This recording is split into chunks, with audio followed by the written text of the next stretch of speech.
maintenant de passer à la deuxième table ronde de la soirée, qui est une table ronde sur le sujet des piles à combustible et de l'hydrogène, hydrogène Graal énergétique.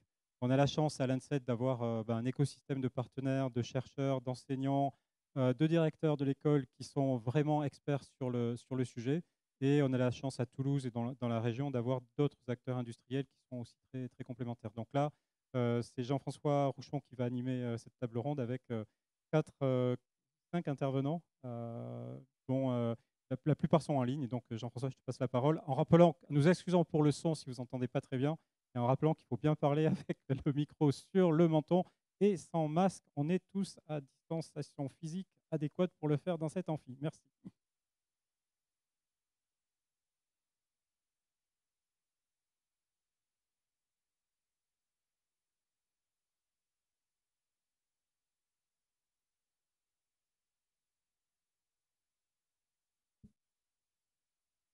Donc, l'hydrogène, Graal énergétique, c'est la question qu'on va essayer de débattre ce soir. Alors, l'ENSET, effectivement, s'est engagé sur le volet de l'hydrogène avec Christophe, voilà, qui est ici à mes côtés depuis 20 ans, avec des retombées au niveau recherche, évidemment, avec des retombées de la recherche sur l'enseignement depuis une bonne dizaine d'années maintenant, une dizaine d'années peut-être même, avec une création de formations finalement qui ont permis aux étudiants de se positionner sur les nouvelles technologies de l'énergie dont l'hydrogène fait partie. Alors, aujourd'hui, évidemment, par l'actualité, l'hydrogène fait partie d'ailleurs du plan de relance. Donc, on est aussi sur une dynamique d'évolution de l'activité de recherche, de son renforcement et de son soutien, qui nous amène aussi, nous, au niveau de l'ENSET, de ces laboratoires, com- complétés par d'autres acteurs recherche du site, à se poser des questions quant au futur qu'on peut donner donc, à l'hydrogène d'un point de vue recherche, à sa valorisation, mais aussi à retomber d'un point de vue. Donc pour cela, donc on aura 5 invités. On commencera donc par Philippe Marcel, qui est la direction stratégique d'EDF, et Jean-Marc Leroy, qui a été donc notre président donc, du conseil d'école avant Marc Jalabert, donc, qui a accompagné donc, la création de l'école dont on a parlé tout à l'heure, et senior exécutif et vice-président donc, des relations extérieures chez Engie. On poursuivra ensuite sur le domaine des applications, du transport notamment, avec donc, Klaus Rudiger Thomas, exécutif expert chez Airbus, et qui nous parlera évidemment de l'hydrogène dans le milieu de l'aéronautique, qu'on complétera par une intervention de Jean-Luc Maté, qui est vice-président du cluster Automotech, qui est président du conseil de prospective de Toulouse Tech et administrateur donc, de la SIA, et qui nous accompagne aussi sur la labellisation de nos formations par la SIA. On finira donc, après avoir balayé donc, la production de l'hydrogène, est-ce qu'on est en capacité de produire, de créer donc, de l'hydrogène vert avec nos deux premiers intervenants. On poursuivra donc sur les usages et on finira donc sur le volet recherche, donc matérialisé donc par un N7, un ancien N7, qui est Christophe Turpin et qui est directeur de recherche CNRS. Donc je vais tout de suite passer la parole donc à Philippe Mercel, donc voilà, pour 6 minutes et 5 minutes même, et pour nous parler un petit peu de la production de l'hydrogène. Philippe.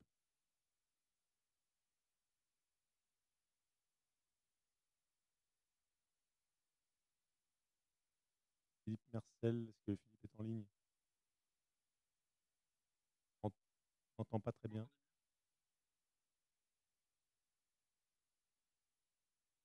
Non, on n'entend pas très bien là.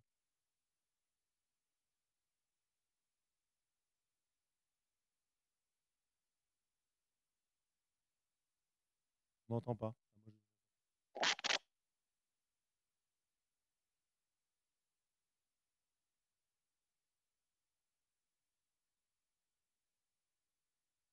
On va peut-être passer à Jean-Marc Leroy, si Jean-Marc est connecté. Euh, oui, oui, je suis Jean-Marc. connecté, j'espère que vous m'entendez. Oui, on t'entend très bien. D'abord, je voudrais dire que je suis ravi de vous retrouver. Je vais essayer de faire relativement court. Euh, la vision que l'on a à Engie de l'hydrogène, c'est la vision d'une commodité, en fait. Donc, l'idée que l'on s'en travailler maintenant sur l'ensemble des maillons d'une commodité, c'est à la fois la maillon de production, le maillon de transport et de stockage, qui va être extrêmement important pour gérer au mieux les avantages de cette commodité, et également les utilisations. On va se focaliser là sur la partie production. Alors, je mentionnerai d'abord que de l'hydrogène natif, ça existe. On l'a finalement relativement peu cherché, hein. On sait qu'il y en a au Mali, dans le Kansas, au Brésil, en Russie. Bon, on l'a relativement peu cherché. Peut-être que demain, il y aura effectivement un peu plus d'efforts de recherche et de production de cet hydrogène natif.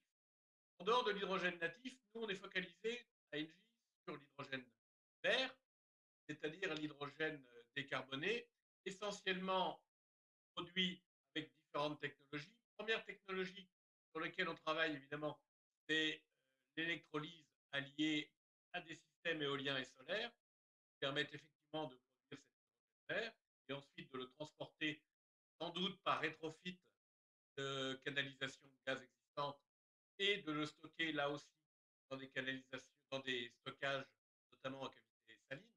Tout ça, ce sont des sujets sur lesquels l'ENSET a beaucoup de compétences. Je pourrais signaler quand même deux autres technologies. L'autre technologie, c'est la pyrolyse, que l'on peut pousser jusqu'au plasma. Donc, j'avais eu quelques discussions il y a quelques années avec le Laplace, hein, qui dans des températures un peu plus basses, mais je pense que c'est un sujet d'avenir, la pyrolyse, pour produire de façon verte du gaz naturel, de l'hydrogène, en cassant par exemple des molécules de gaz naturel et en séparant l'hydrogène et le carbone noir. C'est quelque chose qui est déjà lancé. Il y a pas mal de projets aux États-Unis, il y a un projet aux Australie, il y a des projets en Allemagne. Je pense que c'est une technologie qu'il ne faut pas sous-estimer dans l'avenir. Ce marché sera développé. L'autre technologie, c'est la catalyse. On est à des températures un peu plus basses, avec là une présence d'oxygène, donc un peu plus d'inconvénients en matière de production éventuelle de gaz à effet de serre, mais c'est quelque chose aussi qui existe. Engie, nous, on est focalisé effectivement sur cette partie hydrogène vert, et notre vision, c'est que nous aurons dans le futur un système dual sur l'économie de l'hydrogène, avec à la fois de la production locale et de la production massive. Pourquoi? Parce que le vrai enjeu, c'est d'arriver à produire de l'hydrogène vert au même prix qu'on produit aujourd'hui de l'hydrogène dit gris, c'est-à-dire obtenu par réformage du méthane. Et pour obtenir ça, il faut absolument massifier. Pour massifier, il faut trouver des conditions économiques favorables en matière de production électrique. Donc, ça passe effectivement par la massification des éoliennes ou de la massification des panneaux solaires, mais aussi une augmentation de leur facteur de charge de manière à diminuer les coûts. Ça passe aussi par des progrès en matière d'électrolyseurs. Ce sont aussi des choses qu'on accompagne, qu'on est présent, comme je disais, sur la chaîne de valeur, y compris la recherche.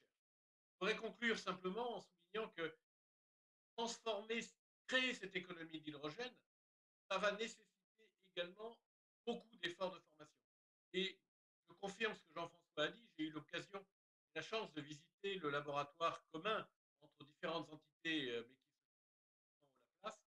Et je trouve que le pôle toulousain, avec ce laboratoire, avec les projets de formation, peut prétendre jouer un rôle majeur demain dans la formation non seulement des ingénieurs, mais aussi des techniciens supérieurs dont on aura besoin pour exploiter cette commodité en toute sécurité. Voilà ce que je voulais vous dire en 5 minutes. Merci Jean-Marc. On peut applaudir, effectivement. Est-ce qu'on peut avoir un complément avec Philippe Mercel sur la production de l'hydrogène si on arrive donc à établir la connexion? Vous m'entendez? Oui, et on vous voit. Bon, bah, du coup, Jean-Marc a déjà dit pas mal de choses, mais je vais essayer de compléter sur certains points. Tout d'abord, rappeler effectivement que l'hydrogène n'existe pas aujourd'hui dans un stade sur Terre. Jean-Marc, on n'a pas beaucoup cherché. À ce stade, il faut donc produire de l'hydrogène et qu'il y a deux processus industriels aujourd'hui. qui permettent de produire l'hydrogène. Le premier, vaporéformage. Il s'agit à très haute température de décomposition chimique de la molécule de méthane à partir de pétrole ou de gaz naturel, qui permet d'obtenir l'hydrogène. Aujourd'hui, c'est le plus répandu dans le monde, puisque 95% de la production d'hydrogène dans le monde est faite à partir de ce processus de vaporéformage. Il est très économique, puisque le coût c'est de l'ordre de 1,5 à 2 euros le kilo. L'inconvénient majeur de ce processus, c'est qu'il est fortement émetteur de CO2. Quand on parle de transition énergétique et d'hydrogène, on voit bien que c'est difficilement compatible si on reste sur les processus de fabrication existants. La solution, elle existe par rapport à ces systèmes, à cette production par vaporéformage, c'est le CCS. Alors quand je dis elle existe sur le papier. Donc, pardon, le CCS peut-être pour tout le monde. Le CCS, c'est le Carbon Capture and Storage, c'est-à-dire capturer le carbone, le transporter, le stocker. Quand je dis elle existe sur le papier, puisqu'elle n'existe pas aujourd'hui à l'échelle industrielle.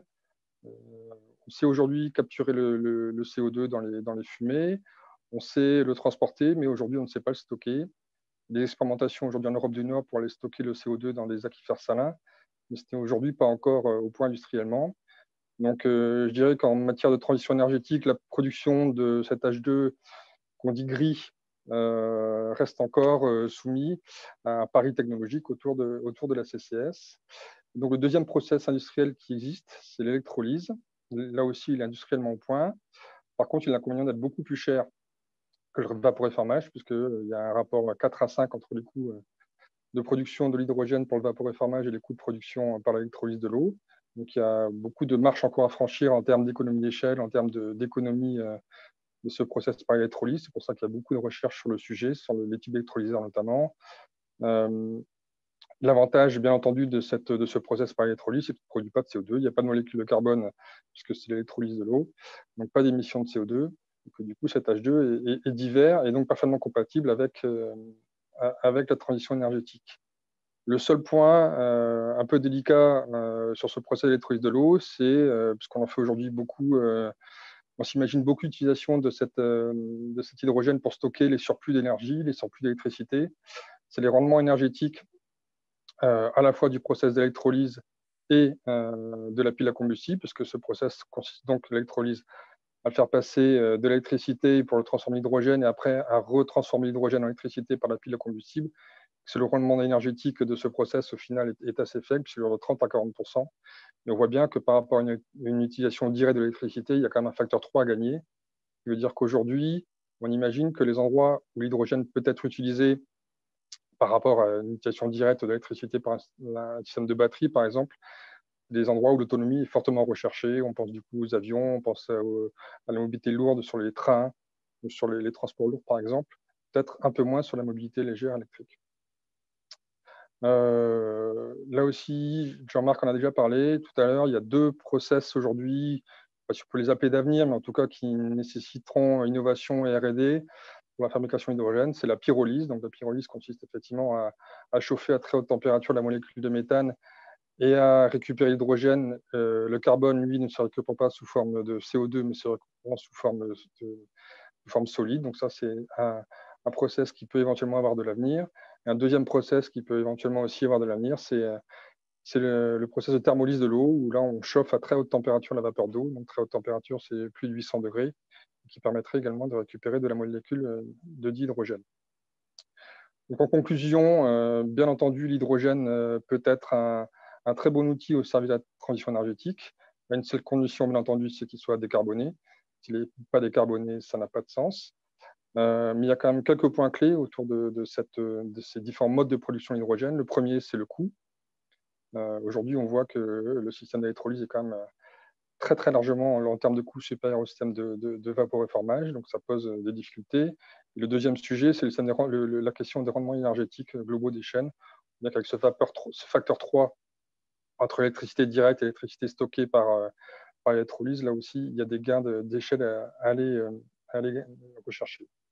Voilà, le message, c'est l'hydrogène, c'est bien entendu une énergie d'avenir. Il y a du travail pour tous les ingénieurs en matière de recherche, en matière d'innovation, en matière d'implémentation ensuite dans les chaînes industrielles. Donc, c'est un vrai bon sujet pour l'école et pour tous les étudiants.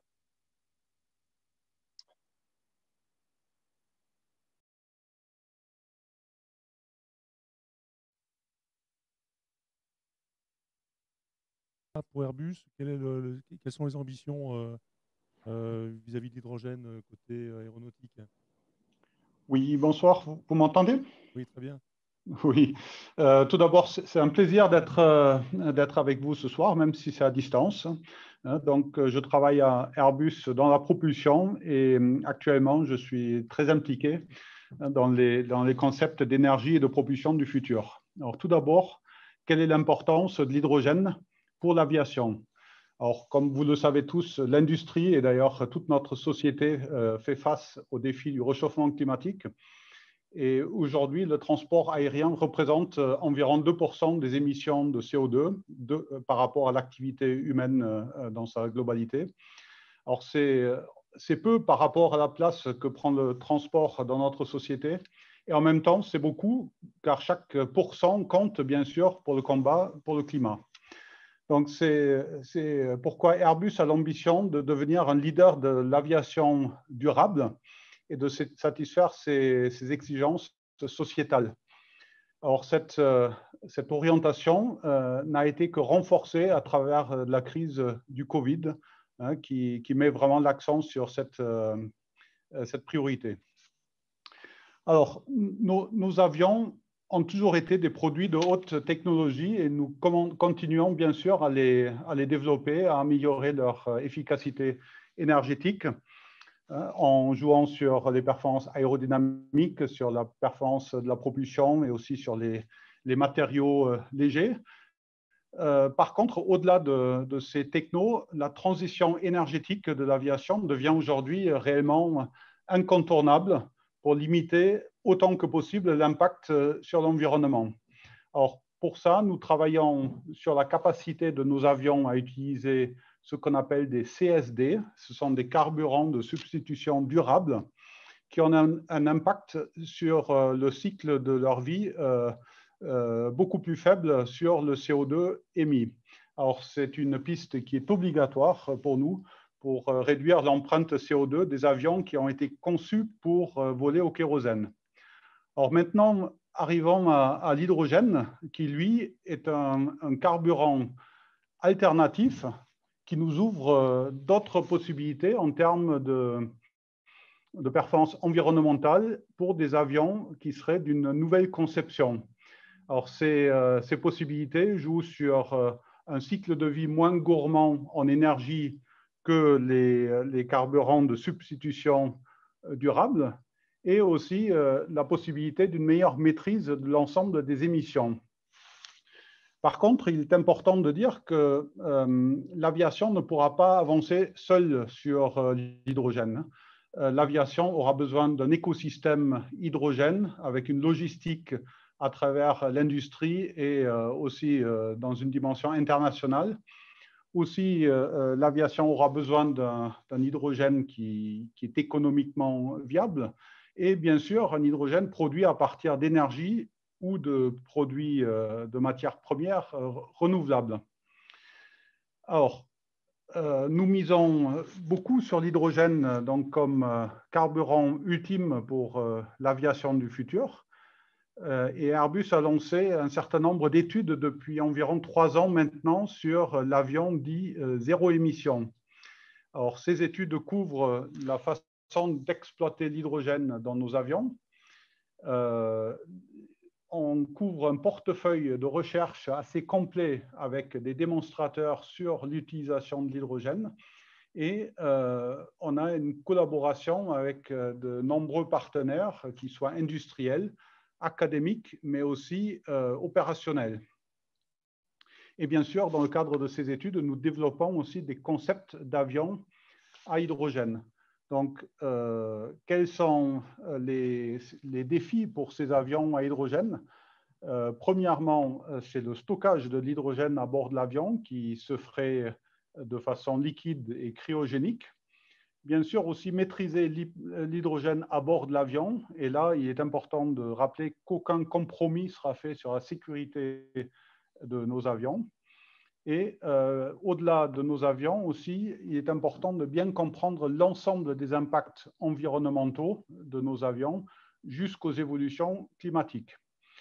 Ces avions pourraient entrer en service dans les années 2030. Donc, ce n'est pas non plus quelque chose qu'on verra dans 5 ans, hein, mais on travaille là pour le futur et pour l'aviation durable à moyen et à long terme. Donc, j'aimerais peut-être récapituler les points forts, hein. Premièrement, le carburant ultime pour l'aviation durable dans le futur.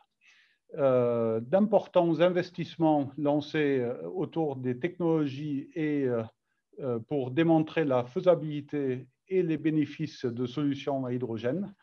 Et bien sûr, les besoins d'une filière solide à large couverture avec un hydrogène abordable et à partir d'énergies renouvelables.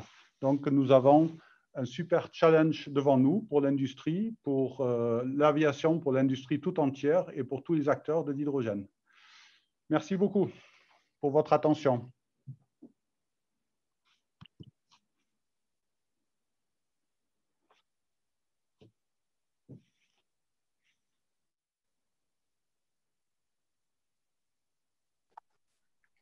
Oui. Vous m'entendez?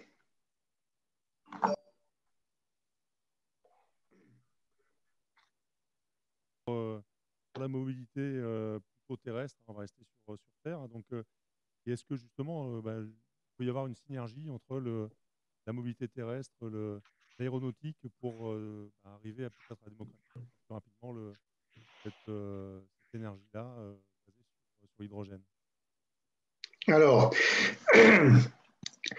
l'industrie automobile est une industrie qui a travaillé, moi-même, j'ai travaillé 40 ans en tant qu'ingénieur de l'automobile et j'ai travaillé régulièrement sur la filière hydrogène et le moment où on pourrait imaginer que cette filière hydrogène puisse être intégrable à un coût de possession abordable pour réaliser des véhicules automobiles ou des véhicules de transport routier. On a vu les difficultés qu'il a fallu passer pour arriver à développer le véhicule électrique.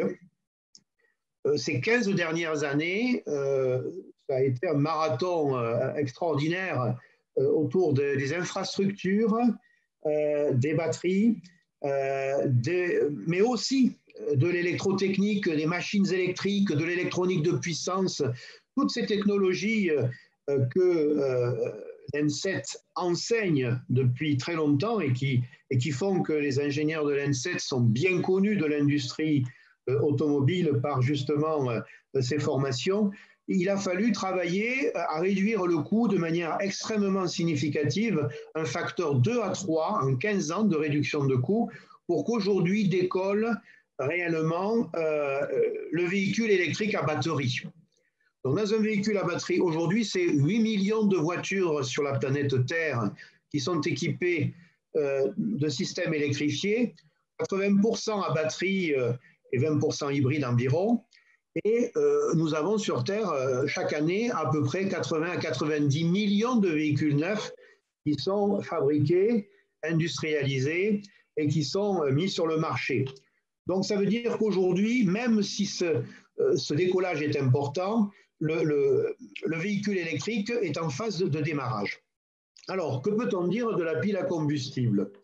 Eh bien, on peut dire deux choses. La première, c'est que tous les constructeurs mondiaux ont essayé d'industrialiser des véhicules à pile à combustible. Il s'avère que, comme dans le cadre du véhicule hybride, nous trouvons une fois de plus un constructeur asiatique, puisque c'est Toyota, le géant Toyota, qui est numéro 1 ou 2 mondial devant ou derrière Volkswagen, qui a décidé finalement qu'il ne croyait pas aux véhicules électriques à batterie et il a investi considérablement pour industrialiser la pile à combustible et les systèmes de réservoirs associés pour intégrer cela dans ses véhicules automobiles. Et l'autre constructeur qui a décidé de faire la même chose, c'est le coréen Hyundai en Corée. Et tous les deux accompagnés par le gouvernement japonais et coréen dans une phase d'investissement considérable avec des ambitions énormes pour industrialiser à la fois les infrastructures, mais aussi les technologies pour ces véhicules. On pense bien évidemment à la Chine, qui est aujourd'hui le premier marché mondial pour l'automobile, en représentant plus de 30% des véhicules fabriqués, 33 millions de véhicules par an fabriqués en Chine. On pense bien évidemment à la Chine. La Chine a un plan stratégique hydrogène et comme elle est très riche et a beaucoup d'argent, s'appuie sur le Japon et la Corée et a des coopérations avec les géants à la fois de l'énergie mondiaux et avec des équipements qui ont développé des technologies clés. En France, nos constructeurs n'ont pas aujourd'hui, en tant que constructeurs généralistes, les produits adaptés pour initier ce processus. Ils sont en train de réussir le véhicule électrique avec succès. Cette année, on va voir que le 95 grammes de CO2 par kilomètre va être atteint par la plupart de nos constructeurs nationaux en étant premier ou deuxième au classement européen. Je pense à PSA et à Renault. Donc, le challenge posé par la Commission européenne d'atteinte des émissions de CO2 est atteint par les constructeurs français, mais c'est beaucoup d'efforts. Donc, clairement, ils n'ont pas aujourd'hui le leadership sur la pile à combustible. Le leadership sur la pile à combustible en France, il est éminemment chez les équipementiers qui ont décidé de développer piles à combustible et réservoirs. Et je pense notamment à Plasticomium, qui était un grand fabricant de réservoirs automobiles, et à Michelin et Faurecia, qui est la société appartenant au groupe PSA, qui ont décidé de faire une société commune et qui remporte de grands succès actuellement, notamment à l'international et en Allemagne.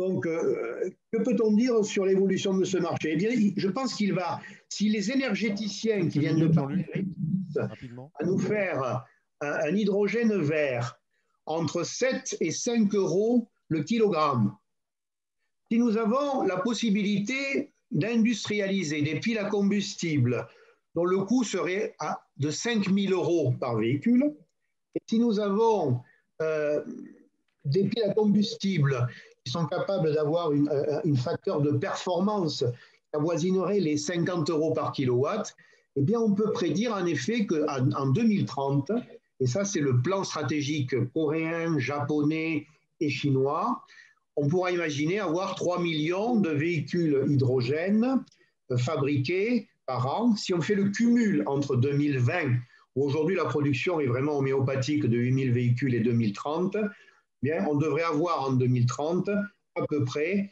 entre 5 et 7 millions de véhicules à pile à combustible. Une grande partie de ces véhicules, en Europe notamment, seront des véhicules de transport lourd, à la fois des bus et des camions. C'est les géants des bus et des camions. Je pense à Mercedes, je pense à Volvo, je pense aux Allemands en premier, qui sont aujourd'hui leaders du domaine du camion et du poids lourd. Mais n'oublions pas les véhicules utilitaires qui aujourd'hui souffrent d'un problème avec les batteries. Pour transporter 1 tonne de matériel dans un véhicule utilitaire, eh bien, il est gênant d'avoir 300 ou 400 kilos de batterie. Donc là encore, la pile à combustible peut aider. Et on voit que c'est sur ce créneau que PSA et Opel, et notamment Renault, sont en train d'essayer de voir à faire leur première flotte. Donc je pense que l'N7 a aujourd'hui, avec la plateforme hydrogène qui existe au sein du laboratoire Laplace, et sa compétence en système électrique et électronique de puissance, tous les atouts pour afficher des ambitions dans le domaine du transport terrestre et de la filière automobile en général. Je pense qu'il faut peut-être afficher un peu plus cette ambition pour que finalement elle puisse être perçue par les leaders mondiaux. Dans la filière automobile, il n'y a pas de mystère. Les gens travaillent avec les meilleurs. Donc, il faut que l'N7 soit parmi les meilleurs. C'est notre ambition. Je te remercie. Merci beaucoup. Christophe, quelle est justement l'ambition côté recherche? On a un plan à 10 ans là, sur des véhicules qui pourraient arriver en 2030. Comment se structure au niveau toulousain, au niveau national? Alors, bonsoir à tous. Moi, je suis promo 97, promo GEA, et j'ai eu la chance de rentrer au CNRS, effectivement, pour développer depuis plus de 20 ans des activités de recherche autour des piles à combustible et des électrolyseurs. Et je rejoins en fait tout ce qui a été dit. Rappelons-nous, ayons en tête qu'à ce jour, l'hydrogène n'est qu'un vecteur énergétique, n'est pas une source d'énergie. Et donc, il faut la produire et ça ne fera sens que s'il est produit proprement, cet hydrogène. À ce jour, nous sommes dans l'ère de l'hydrogène industriel, c'est-à-dire qu'il ne sert pas à faire de l'énergie. Il nous faut basculer dans l'ère de l'hydrogène énergie et c'est un vrai défi.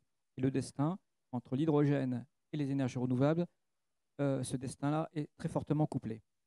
Donc, qu'est-ce qu'on s'est donc employé à faire en termes de recherche depuis ces 20 ans? Donc, on a beaucoup travaillé sur les technologies donc, de piles à combustible et d'électrolyseurs en termes de compréhension de leur fonctionnement, donc essayer d'optimiser leur performance, leurs conditions de performance en fonction de la température, de la pression, etc., qui sont des caractéristiques importantes. On a beaucoup travaillé sur leur modélisation et depuis maintenant 5 ans, après avoir fait tout ça, on s'est beaucoup intéressé donc au vieillissement. Effectivement, la durée de vie est un point clé. Donc, on peut optimiser le vieillissement par fabrication, mais aussi, on est maintenant persuadé que si on utilise mal une pile à combustible ou un électrolyseur, il va vieillir prématurément. Donc, c'est tout le travail qu'on développe au Laplace, c'est comprendre ce vieillissement et optimiser les conditions d'utilisation pour maximiser sa durée de vie. On travaille aussi beaucoup sur le diagnostic donc, de l'état de santé. C'est important de savoir quand il faut faire de la maintenance. Pronostic, donc diagnostic donc de l'état de santé. Et plus généralement, tout ça, on s'en sert pour faire de la conception optimale de systèmes piles à combustible. Et on a même des systèmes incluant donc piles à combustible électrolyseurs si on s'intéresse par exemple au smart grid. Donc pour faire tout ça, on s'est appuyé beaucoup donc, sur l'expérimentation et on a développé donc, depuis une grosse dizaine d'années une plateforme de test qui compte parmi les 3 plateformes les plus importantes en France à ce jour autour des systèmes hydrogène. Et cette plateforme, je tiens à le dire, elle est partagée, donc il n'y a pas que le Laplace qui travaille donc, sur la place toulousaine au niveau de l'hydrogène. Il y a aussi donc 3 autres laboratoires aux compétences complètement complémentaires à celles du Laplace, à savoir donc l'IMFT sur la mécanique des fluides, le CIRIMAT sur les matériaux donc, de piles à combustible et le LGC autour de tous les procédés, donc autour de ces technologies hydrogène. Et donc, on s'active actuellement, compte tenu de la pression et du besoin sociétal et industriel, pour faire croître très fortement cette plateforme à une taille assez considérable pour répondre aux enjeux. En tout cas, la plus considérable possible pour répondre aux enjeux.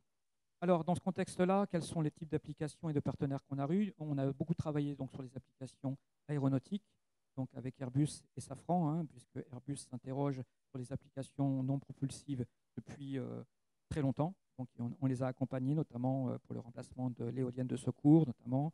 Donc, on travaille beaucoup aussi avec Safran autour de toutes les activités non propulsives que pourraient faire les piles à combustible dans l'aéronautique.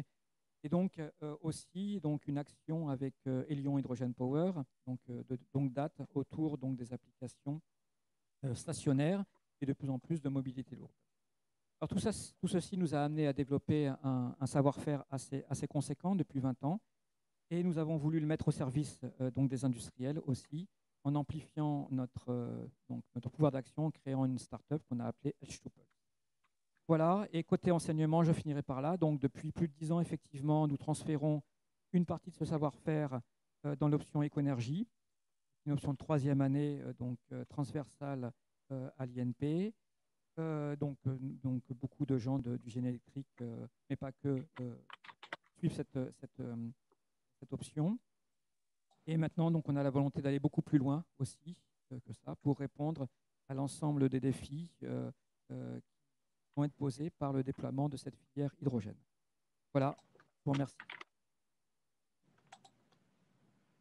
Merci Christophe. Alors je crois qu'on me dit qu'il n'y aura pas de place pour les questions. Non, malheureusement, je pense qu'on fera une seconde table ronde sur l'hydrogène dans le futur. Moi, je tiens surtout à vous remercier pour l'éclairage que vous avez apporté aux étudiants qui sont présents en présentiel, soit en distanciel. Donc merci encore.